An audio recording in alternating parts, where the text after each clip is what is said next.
sehingga memunculkan bayangan kerucut panjang yang disebut umbra, dibarengi area bayangan parsial yang disebut panumbra di sekitarnya.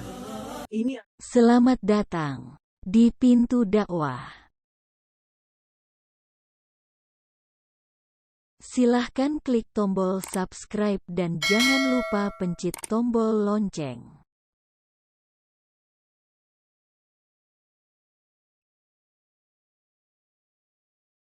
Gerhana bulan. Gerhana bulan terjadi ketika bumi berada dalam posisi antara matahari dan bulan, sehingga memunculkan bayangan kerucut panjang yang disebut umbra, dibarengi area bayangan parsial yang disebut panumbra di sekitarnya. Ini adalah sebuah fenomena yang dapat diamati dari seluruh bagian bumi. Pada sebagian besar bulan dalam kalender, bulan beredar melewati sisi atas atau bawah umbra bayangan kerucut bumi dan tidak memasuki bayangan tersebut. Dengan demikian, gerhana bulan tidak terjadi. Selama gerhana matahari, energi matahari yang mencapai bumi menurun dan karenanya suhu bumi menurun. Sedangkan ketika gerhana bulan, energi matahari yang mencapai bumi meningkat, menyebabkan suhu bumi relatif meningkat selama beberapa menit. Karena fenomena ini, bumi menghadapi bahaya ekstrim dan hanya Allah yang mengetahui seberapa besar kadar kedahsyatan bahaya tersebut.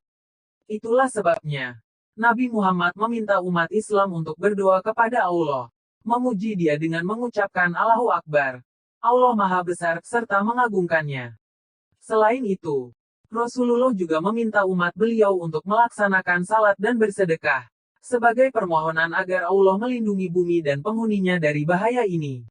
Itulah alasannya mengapa Rasulullah juga bersabda, segeralah laksanakan sholat. Dan dalam riwayat lain beliau bersabda, tanda-tanda kekuasaan yang dikirim oleh Allah ini tidaklah terjadi karena adanya kelahiran atau kematian seseorang. Namun, dengan hal itu Allah ingin membuat hamba-hambanya merasa takut dan mendekat kepadanya. Maka, ketika engkau menyaksikan sesuatu dari hal itu terjadi, bersegeralah menyeru Allah, berdoa kepadanya dan mohonlah ampunan darinya. Orang hanya mampu terbengong dan bertanya-tanya bagaimana Rasulullah mencapai pemahaman akan fakta-fakta sains yang sedemikian akurat lebih dari 1400 tahun lalu di masa ketika orang-orang baru percaya pada tahayul dan mitos. Sementara fakta-fakta itu sendiri baru ditemukan beberapa dekade belakangan. Ini merupakan bukti yang sangat nyata akan kebenaran risalah ilahiyah dari Nabi terakhir, Nabi Muhammad.